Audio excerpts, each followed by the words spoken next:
Alright guys, so when you get this type of question, it's like it's in a different language than what we're used to. Because we're used to seeing these sidewards, okay? What I'm trying to say is that that really shouldn't affect you too much, alright? So which one's P is travelling with 5I plus 2J. Okay, so P is going across a 5 up a 2. So that's 5 and 2. Q is going across at 2 down at 4. Alright? And then the spheres collide when their line of centres is parallel to the J axis. The coefficient, the E value is 2/3. Find the velocities of both spheres after impact. Okay.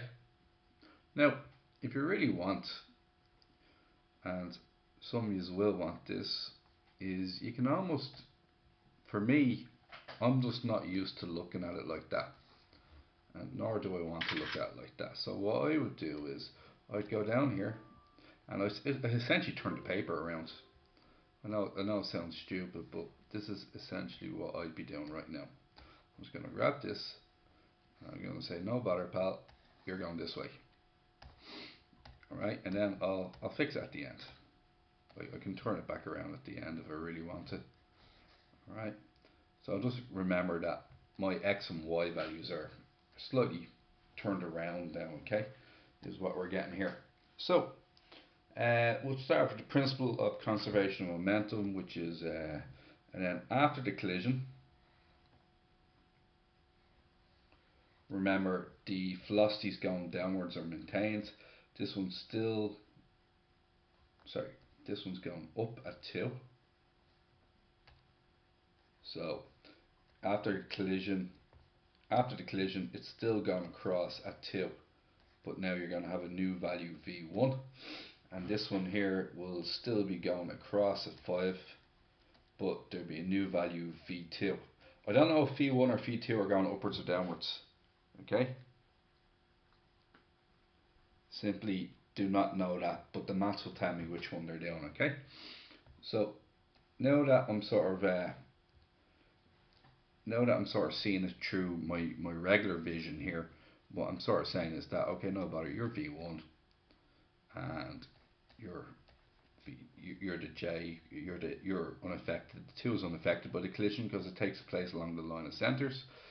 And this one up here, you're the 5 and you're RV2. I'm going to use PCM to start off. M1U1 plus M2U2 equals M1V1 plus M2V2.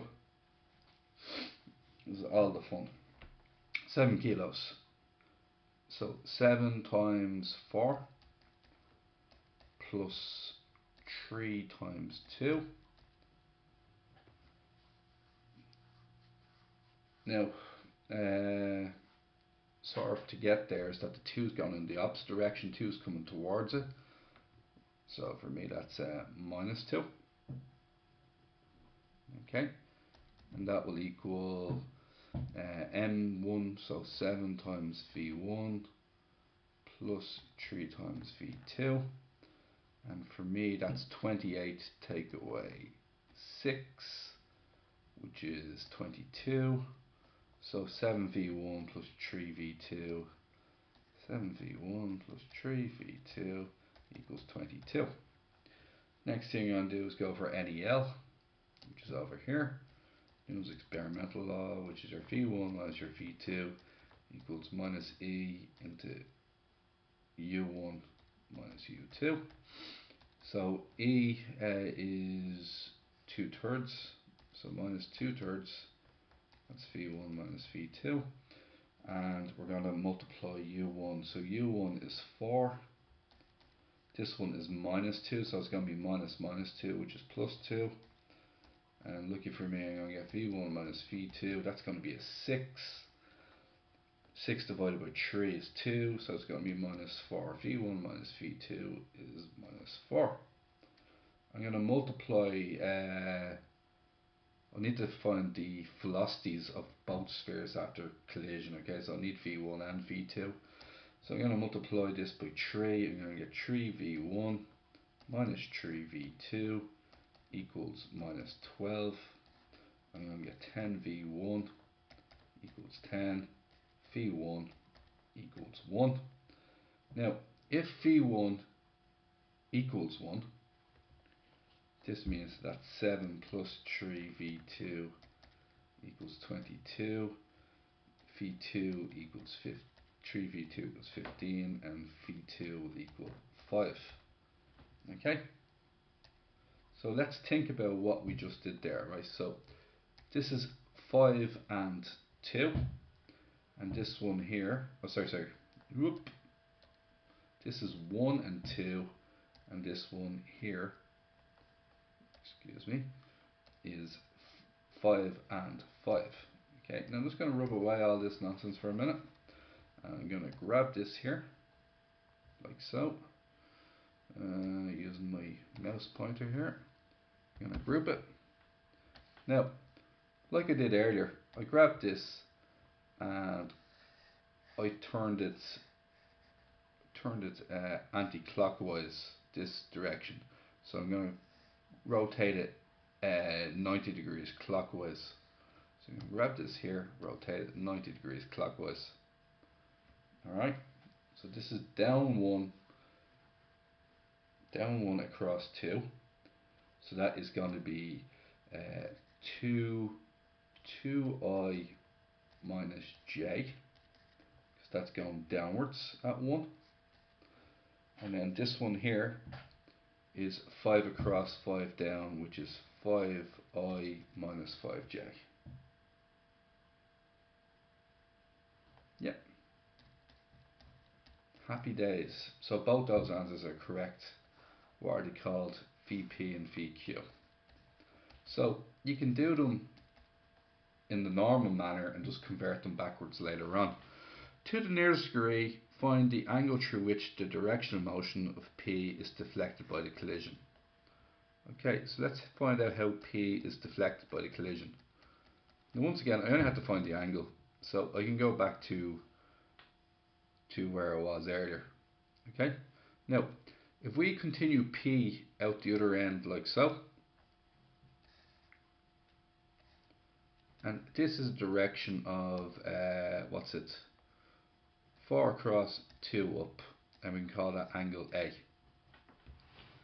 Then angle B is 2 up, 1 across.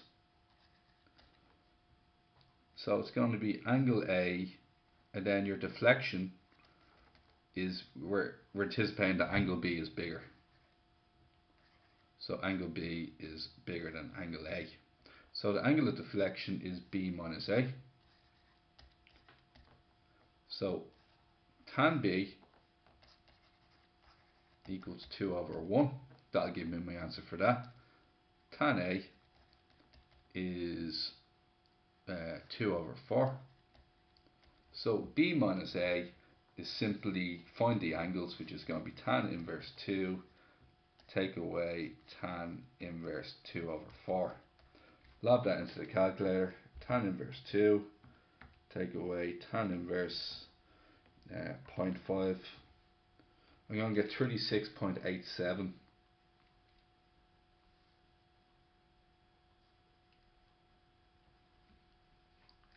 Oh, stupid me. Foolish me. I got the angle of deflection of Q. I didn't actually get the angle of deflection of P. It's noob error. Sorry guys, I got the angle of deflection of the wrong one. What way am I doing this again? That was Q and this is P.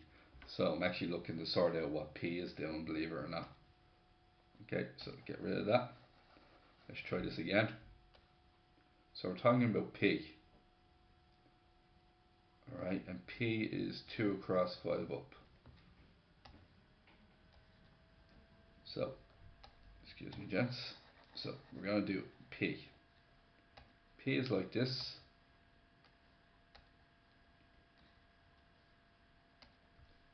P was 2 across 5 up.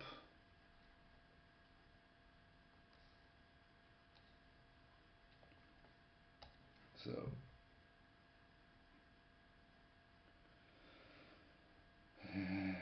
2 across 5 up, that's angle A, which is the angle of P before collision. After collision, P is going across, still going up a 5, but now it's going across a 5 as well. That's angle B. And this is a relatively large deflection. Okay, I'm going to do 180, take away A, take away B here to find this angle of deflection. Okay, so it's going to be A is tan inverse 5 over 2.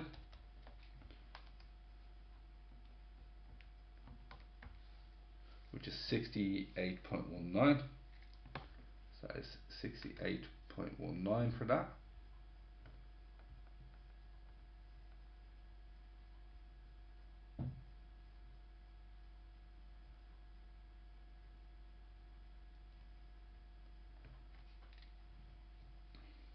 What's it? 68.19.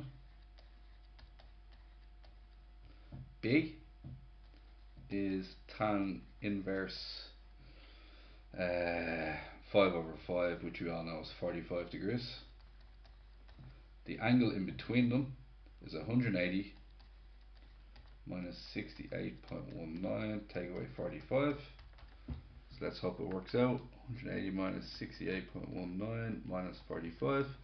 And that is 66.81, which is the correct answer. Alright guys, sorry about that. Difficult question. If you don't feel like flipping it around, don't, but I feel more comfortable doing it in the X value direction. It's your choice.